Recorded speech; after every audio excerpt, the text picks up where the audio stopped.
नमस्कार, आप सभी प्रशिक्षुओं का Sai college of teachers training Onama के इस ऑनलाइन क्लास में स्वागत है।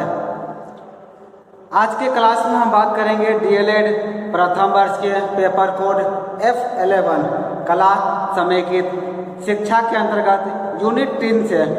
यूनिट 3 में आप सभी को पढ़ना है संगीत, गायन एवं नृत्य, यानी कि म्यूजिक, सिंगिंग एंड डांस। इन तीनों में आपको पढ़ना है लोक, शास्त्रीय एवं समकालीन, यानी कि फोक, क्लासिकल एंड कंटेम्परेरी। इन तीनों के बारे में हम चर्चा करेंगे। संगीत, गायन एवं नृत्य। म्यूजिक क्या होता है, सिंगिंग किसे कहते हैं, डांस क्या है, और इसमें फोक यानी कि लोक कला पढ़े होंगे।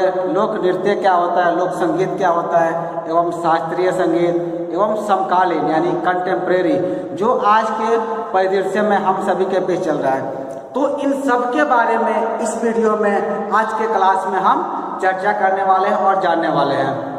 सबसे पहले हम बात करते हैं म्यूजिक के बारे में, यानी कि संगीत के बारे में।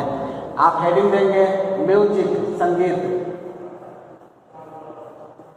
इस टॉपिक के अंतर्गत हम सबसे पहले बात करेंगे म्यूजिक के बारे में। तो ये शीर्षक लिखने के बाद पहले आप अपने कॉपी में टॉपिक लिखिएगा संगीत, गायन एवं नृत्य, लोक, शास्त्रीय एवं समकालीन। इसके बाद आपको लिखना है संगीत यानी कि म्यूजिक। सबसे पहले हम बात करेंगे म्यूजिक के बारे में। संगीत किसे कहते हैं, संगीत की परिभाषा क्या होती है। यदि हम संगीत की परिभाषा की बात करें, म्यूजिक के डिफिनीशन की बात करें, तो आप बहुत ही साधारण शब्दों में, आसान भाषा में बोल सकते हैं या फिर लिख भी सकते हैं, इसे डिफाइन कर सकते हैं। संगीत की परिभाषा होता है जब स्वर और लय व्यवस्थित होकर एक रूप धारण करते हैं, तब एक कला का निर्माण होता है, और उस कला को हम संगीत या म्यूजिक कहते हैं। जब क्या होता है, स्वर और लय, जो हम बात बोल रहे हैं वो स्वर है, और इसमें अगर लयनात्मक आ जाए, लय आ जाए, ये दोनों व्यवस्थित होकर जब एक रूप धारण कर लेते हैं, तो उसी रूप का जो रूप धारण करते हैं तो एक कला का निर्माण होता है। उसी कला को हम कहते हैं संगीत कला या फिर म्यूजिक कला। जब हम संगीत की बात करते हैं तो हमारे मन में एक प्रश्न का भी जन्म होता है। जब संगीत होता है, संगीत जो हम लोग मनाते हैं, संगीत को सेलिब्रेट करते हैं, तो संगीत दिवस भी मनाया जाता है। यदि हम आपसे प्रश्न करें कि विश्व संगीत दिवस कब मनाया जाता है, तो शायद अधिकतर प्रशिक्षुओं को ये ज्ञात नहीं होगा। आप लिख लीजिएगा विश्व संगीत दिवस कब मनाया जाता है, कब सेलिब्रेट किया जाता है। तो इसका उत्तर है विश्व संगीत दिवस 21 जून को मनाया जाता है, और इसकी शुरुआत हुई थी 21 जून 1982 ईस्वी को। आप कह सकते हैं विश्व संगीत दिवस 21 जून को मनाया जाता है, और इसकी शुरुआत हुई थी 21 जून 1982 ईस्वी में। यानी कि आज से ठीक 10 दिन बाद 21 जून को हम सभी विश्व संगीत दिवस मनाएंगे। तो हमको लगता है, हमको पूरी उम्मीद है आप सभी भी इस डे को सेलिब्रेट जरूर कीजिएगा, क्योंकि आपके पाठ्यक्रम में भी संगीत पढ़ना है, और ये जून का महीना भी चल रहा है। यानी कि आज से ठीक 10 दिन बाद हम विश्व संगीत दिवस का आयोजन करेंगे और इसे सेलिब्रेट भी करेंगे। इसकी शुरुआत हुई थी 21 जून 1982 ईस्वी को फ्रांस से की गई थी। संगीत दिवस की शुरुआत की हम बात करें, मनाने का शुरुआत कहाँ से किया गया, तो 21 जून 1982 को फ्रांस से इसकी शुरुआत की गई थी। विश्व संगीत दिवस को जो है कहा जाता है फेटे डाला म्यूजिक। आप इसको लिख सकते हैं फेटे डाला म्यूजिक, इसे कहा जाता है। इसका अर्थ होता है म्यूजिक फेस्टिवल, यानी कि फ्रांस में इसे कहा जाता है फेटे डाला म्यूजिक। फेटे डाला म्यूजिक का अर्थ होता है म्यूजिक फेस्टिवल। तो फ्रांस में म्यूजिक फेस्टिवल को कहा जाता है फेटे डाला म्यूजिक के नाम से इस कार्यक्रम को सेलिब्रेट किया जाता है और वहाँ मनाया जाता है। इसके मनाने का यदि हम उद्देश्य की बात करें तो इसका उद्देश्य यह है कि म्यूजिक के प्रोपेगेंडा को बढ़ाने के लिए इसका मनाया जाता है। प्रोपेगेंडा शब्द से आप सभी शायद परिचित ही होंगे।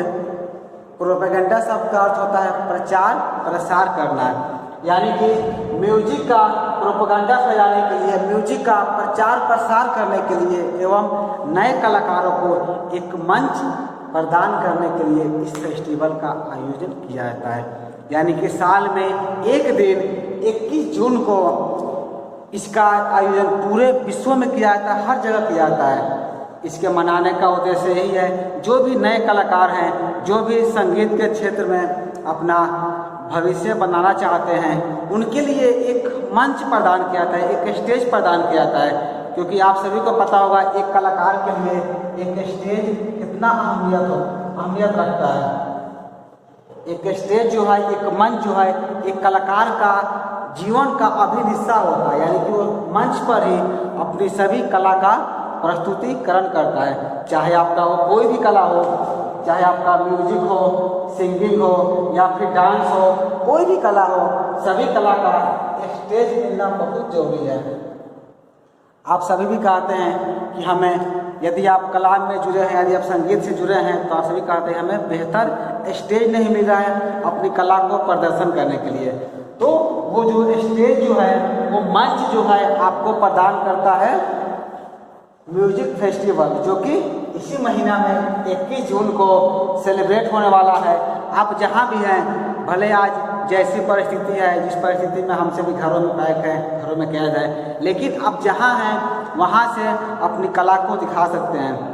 आज के प्रेजेंट टाइम में ऐसे बहुत सारे मोबाइल एप्लीकेशन आ गए हैं जहाँ पर आपको बहुत ही आसानी से घर बैठे आपको बेहतर मंच मिल रहा है, जहाँ से आप अपनी कला का प्रदर्शन कर सकते हैं।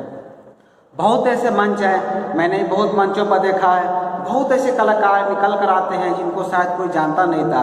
उनको एक बेहतर प्लेटफॉर्म मिलता है, एक बेहतर मंच मिलता है, जिसकी वजह से पूरी दुनिया उनकी कला की दीवानी हो जाती है, उनकी कला को देखने लगती है।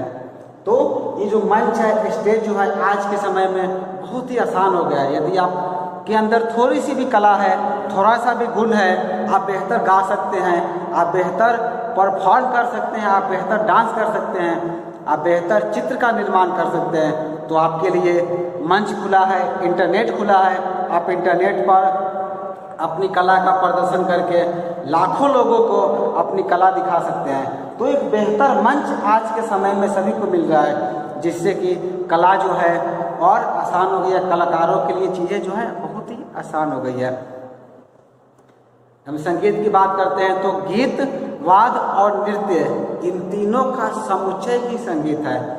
संगीत की यदि हम दूसरी परिभाषा की बात करें तो आप कह सकते हैं गीत, वाद और नृत्य। वाद यानी कि जो इंस्ट्रूमेंट जो गीत के साथ बजाया जाता है, और नृत्य यानी कि डांस, इन तीनों का समुच्चय कर देते हैं तो उसे ही हम लोग संगीत कहते हैं। यदि संगीत की हम एक और परिभाषा की बात करें, क्योंकि 2-3 परिभाषा मैं यहाँ आपको बता देता हूँ, जिनमें से आपको 1-2 को याद रखना है। दूसरी परिभाषा आप लिखिएगा, संगीत वह ललित कला है जिसमें स्वर और लय के द्वारा हम अपने भावों को प्रकट करते हैं। संगीत में हम क्या करते हैं? वह ललित कला है, वह फाइन आर्ट है जिसमें स्वर और लय के द्वारा हम अपने भावों को प्रकट करते हैं। जो हमारे मन में भाव होता है उसको हम स्वर और लय के द्वारा प्रकट करते हैं। यदि हम चित्रकला की बात करें तो हमने चित्रकला की परिभाषा में आपको लिखाया था कि कलाकार अपने मन के भावों को कैनवास पर ब्रश और रंग के द्वारा प्रस्तुत करता है। और संगीत में क्या होता है? संगीत में एक संगीतकार जो होता है अपने मन के भावों को स्वर और लय के द्वारा प्रस्तुत करता है। जैसे कला के बारे में विभिन्न विद्वानों के द्वारा अनेकों परिभाषाएं दी गई है, वैसे ही संगीत के बारे में भी विभिन्न कलाकारों के द्वारा, संगीतकारों के द्वारा विभिन्न परिभाषाएं दी गई है। जिनमें से एक और परिभाषा ये है कि सुव्यवस्थित ध्वनि जो रस की सृष्टि करे वो संगीत कहलाती है। एक ऐसी ध्वनि, एक ऐसा साउंड, एक ऐसा वेरिएशन जो आपके मन में एक रस का सृष्टि करता है, उसे हम लोग संगीत कहते हैं। संगीत जो है मानवीय लय एवं तालबद्ध अभिव्यक्ति है। भारतीय संगीत अपनी मधुरता, लयबद्धता तथा विविधता के लिए जानी जाती है। यदि हम भारतीय संगीत की बात करते हैं तो भारतीय संगीत अपनी लयबद्धता, अपनी मधुरता तथा अपनी विविधता के लिए प्रसिद्ध है, विविधता के लिए जानी जाती है। इसका इतिहास भारत के इतिहास के साथ ही जुड़ा हुआ है। संगीत की यदि हम हिस्ट्री की बात करें, इतिहास की बात करें, तो जितना आपका भारत का इतिहास जितना पुराना है उतना ही संगीत का इतिहास भी पुराना है, क्योंकि वैदिक काल में भी भारतीय संगीत के बीच बढ़ चुके थे। हम इतिहास की बात करते थे, हम वैदिक काल की बात करें तो आप सभी को ज्ञात होगा वैदिक काल में ही वेदों का निर्माण किया गया था। और उसी वेद में एक वेद है सामवेद। सामवेद जो है इसका सर्वश्रेष्ठ उदाहरण है, सबसे बेस्ट एग्जाम्पल है आपके संगीत का, आपके म्यूजिक का। तो हम कह सकते हैं कि वैदिक काल में ही भारतीय संगीत के बीच पड़ चुके थे। जब वैदिक काल था, जब वेदों का निर्माण हो रहा था, जब सामवेद का निर्माण किया गया, तो सामवेद में ही संगीत के बारे में वर्णन हमें मिलता है। कई बार आपसे आपके परीक्षा में ये प्रश्न पूछे जाते हैं कि कौन से वेद में हमें संगीत के बारे में वर्णन मिलता है, तो आप सभी को याद रखना है कि सामवेद में संगीत के बारे में हमें वर्णन मिलता है, संगीत के बारे में कहा गया, संगीत के बारे में लिखा गया है। यदि हम चित्रकला की बात करें, कला की बात करें, तो कला का वर्णन मिलता है अर्थवेद में। जिसे मैंने बताया भी था पिछले वीडियो में, कला का वर्णन हमें अर्थवेद में मिलता है और संगीत का वर्णन हमें मिलता है सामवेद में। क्योंकि प्राचीन काल से ही ईश्वर आराधना हेतु भजनों के प्रयोग की परंपरा रही है। ईश्वर की भक्ति के लिए, ईश्वर की आराधना के लिए भजन की परंपरा जो है प्राचीन काल से रही है। आप जितने भी चालीसा देखते हैं, जितने भी आप भजन देखते हैं, जो भगवान के भजन हैं, उन सब को एक लयबद्ध रूप में प्रस्तुत किया गया है, यानी कि उससे आप एक गीत के रूप में गा सकते हैं। तो हम देखते हैं कि प्राचीन काल से ही ईश्वर की आराधना के लिए, पूजा पाठ के लिए हमें भजनों की जो परंपरा रही है और उन भजनों के गाने की भी परंपरा रही है। यानी कि संगीत की शुरुआत उस समय से हो चुकी थी जब भारतीय सभ्यता का शुरुआत हो रहा था। कि यहाँ तक कि किसी भी अवसरों पर समूह गान का भी आयोजन होता है। आप सभी भी देखे होंगे, जब आपके घर में या आपके आसपास किसी भी कार्यक्रम का आयोजन होता है या आयोजन किया जाता है, तो वहाँ पर भी संगीत का आयोजन किया जाता है। भारतीय संगीत कला धर्म से जो है हमेशा से प्रभावित रही है। आप सभी भी देखते होंगे जो भारतीय संगीत है वो हमेशा जो है धर्म से जो है प्रभावित रही है। यदि हम इसकी उत्पत्ति की बात करें, इसकी शुरुआत की बात करें, तो हम पाते हैं कि इसका निर्माण धार्मिक प्रेरणा से ही हुआ है। संगीत का निर्माण कैसे हुआ है? धार्मिक प्रेरणा से हुआ है। धर्म से ही संगीत का निर्माण हुआ है, संगीत का जन्म हुआ है। भले ही संगीत का निर्माण धर्म की प्रेरणा से हुआ था, लेकिन धीरे धीरे यह धर्म की सीमा को तोड़कर लौकिक जीवन से भी संबंधित होती गई और इसी के साथ ही नृत्य कला, वाद्य यंत्र एवं गीतों के नए नए रूपों का आविष्कार होता गया।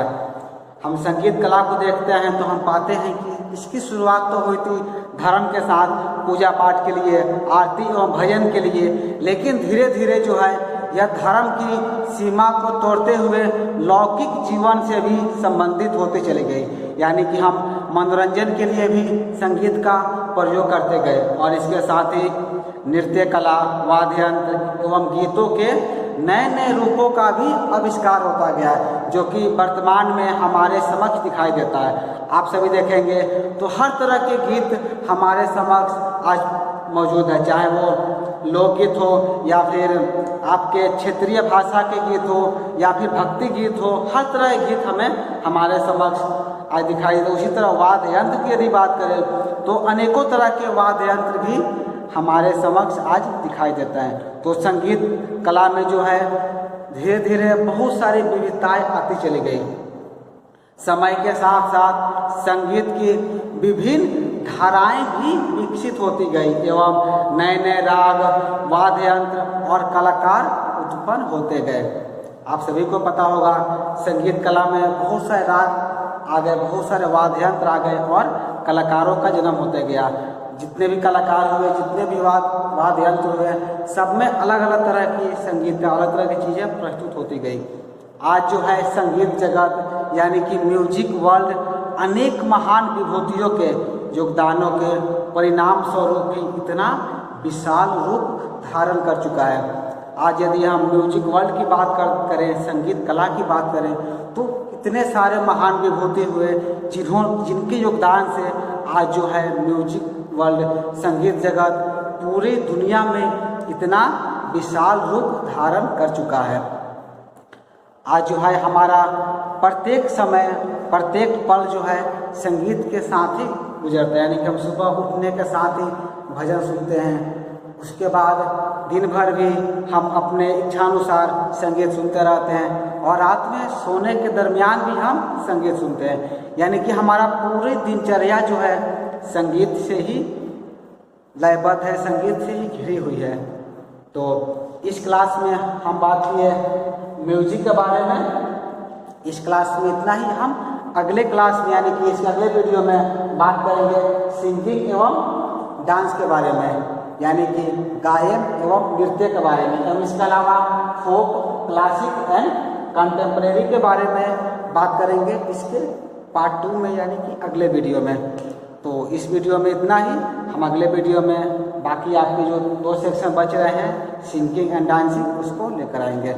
इस वीडियो में इतना ही। धन्यवाद।